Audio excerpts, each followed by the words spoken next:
Once you've established a great address position to the ball, you might consider the next bit is the most important bit, and I'm inclined to agree with you. The first movement of the club back from the golf ball pretty much sets the tone for the rest of the golf swing. As we know as golfers, we want to try and deliver this club as consistently as possible down to the ball to produce nice, consistent golf shots. It's therefore important that the backswing is really good, stable and consistent. So as we address the golf ball, we need to get this club moving. So it's a case of what moves first. Does the hands move it? Do the legs move it? Do the shoulders move it? Well, it's important that the shoulders start this motion. So from a good address position, I'd like you to feel that your lead shoulder pushes round underneath your chin. So it goes here. So it starts with the upper body and the shoulders. You can see the legs in this motion are quite passive. They don't really do that much. And the hands are quite passive. And the clubs move back into a good position. And here we're going to stop our takeaway and we're going to start to just use a checkpoint to make sure you're in the right position. So from the golf ball to here is the golf swing takeaway.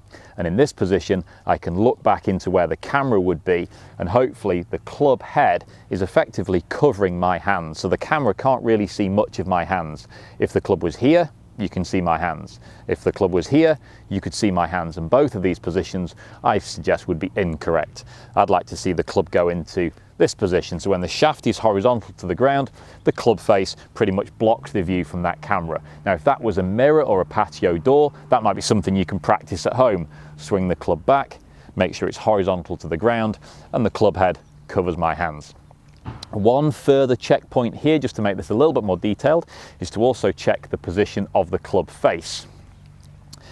I might be able to swing the club back, and I could say, well, yeah, the club head blocks my hands, but look at the position of this. This is not in the right place. Likewise, this is not in the right place. So what is the right place? Here. Not quite vertical, just slightly turned in. And a great checkpoint is the leading edge here should match my spine angle. So as I tilt forwards to the golf ball, I have good spine angle.